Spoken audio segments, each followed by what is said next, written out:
I saw two stray dogs in the woods today. I was hiking in my favorite forest, full of deciduous and conifer trees, creating a color palette that pleased my mind and soul. I was admiring the fall foliage when movement brought my attention to the trail before me. I looked and beheld two stray dogs looking at me about 100 yards away. One was white, the other brown, but I couldn't tell the breed from that distance.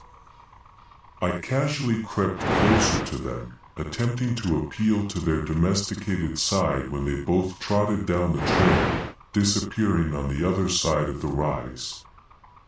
I picked up my pace and headed after them. Cool wind blew on my face and rustled my hair. Sunlight shot through the near-naked branches into my eyes. The sun was setting. Maybe I should call animal control. I thought at the time, if I had, I definitely wouldn't be writing this. I came over the rise and saw the two dogs, closer this time, down the trail. I glimpsed them for a moment before they skittered off trail. Despite only witnessing their fleeing, I saw just long enough to identify their breeds and to see blood on their fur. They were both large bulldogs, but I figured I would be able to escort them both back to my car easily enough. Glancing at the slanted rays beaming down on the forest floor, and decided to chance it. I know these woods, I thought to myself. But I didn't know these woods, or what is in them, as well as I thought. Following the dogs, I realized they would not be hard to track. Blood was dripping off them, smearing on low branches, and dropping onto leaf litter. I had to hurry. It was far too much blood to take things slowly. I followed the trail for a few minutes before I reached the darker colored dog. Thankfully, it laid down in a thicket and was panting heavily. I approached it slowly, cooing gently.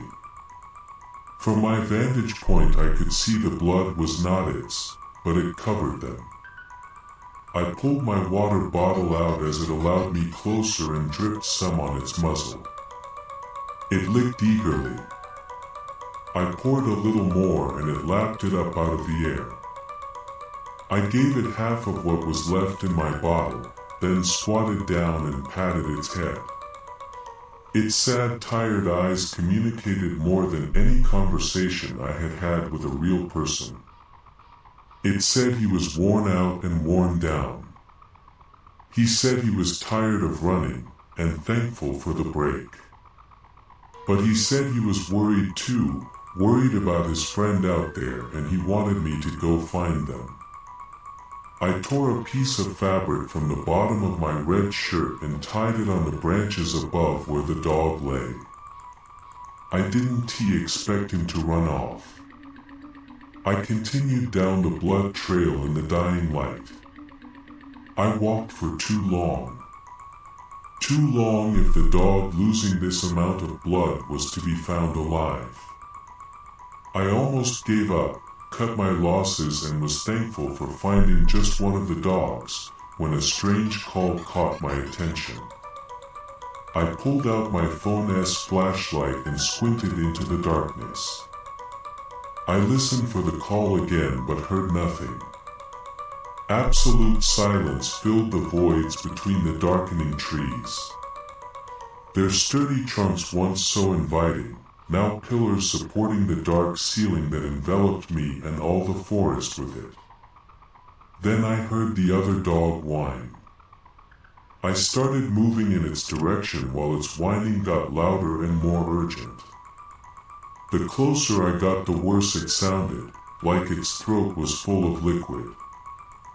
I almost stepped on the poor thing because it had hidden itself so well. I parted the briar branches away from its form and knelt down. It didn't even act like I was there. I couldn't believe it was still alive.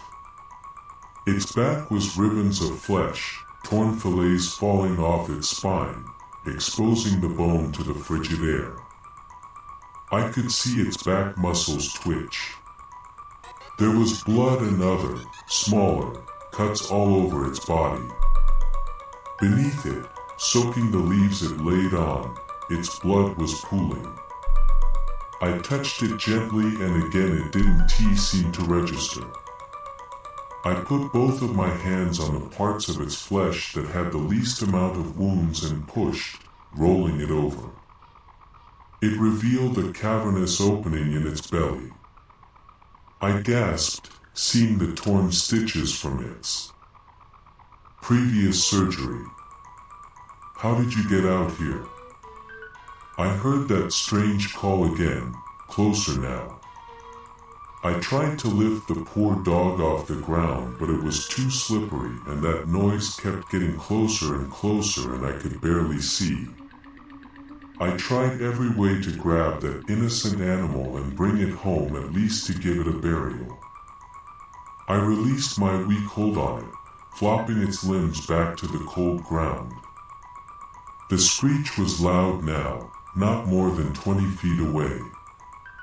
I stood, lifting my light to catch a glimpse of what could be making that sound. At the edge of the light was the suggestion of a shape. I focused, trying to perceive it, to define any significant aperture of its form, but I could not. But not because it was too dark, but because that thing had no discernible features.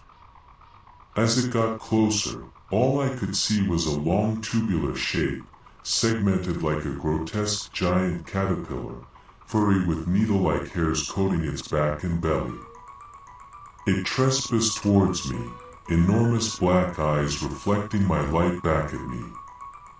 It screeched again, deafening, which revealed its impossibly long sharp teeth, like 1,000 chopsticks jutting out from its green disgusting gums. I braced myself when it lurched its forward half into the air, ready to pounce. But at that moment, we both heard a faint, pathetic bark. It forgot about me and moved so much faster than I expected it would. It scurried through the trees and bushes with deft agility, moving its bulbous body so quickly it seemed to vibrate. I bolted after it, dodging low-hanging branches, vaulting shrubs and thickets, bulldozing through briars. The light of the full moon burst through the clouds now, illuminating the surrounding woods, pale and cold. I could see the beast surging next to me, its ridiculous movement almost laughable in the low light. The dog barked again, altering the monster-esque course, and mine with it. It moved closer to me now as we both ran. Almost side by side we were moving towards our shared goal, get to the dog first. I tried to think of what to do, anything at all that could prevent this thing from hurting and killing another innocent animal. I looked ahead and thanked the stars that I saw my solution. A large oak branch had fallen from great heights and plunged itself halfway into the ground, leaving it splintered, pointed end leaning precariously, pointing in our direction.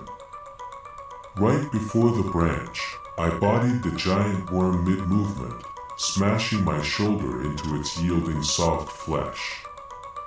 I knocked it off its path and its own momentum carried it right into the wooden spear.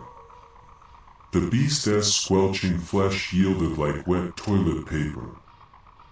Pink, green, and purple oozing liquid and viscera squirted out of the beast's wound and mouth.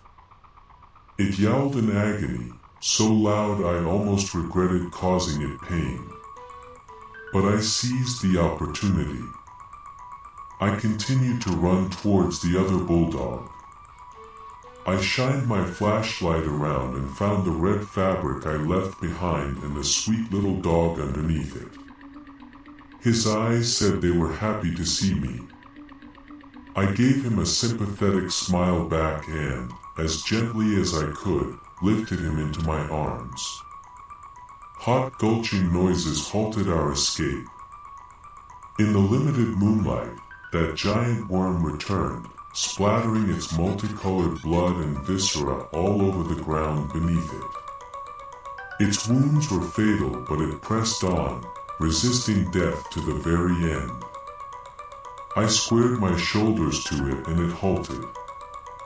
For a fleeting moment, we stared.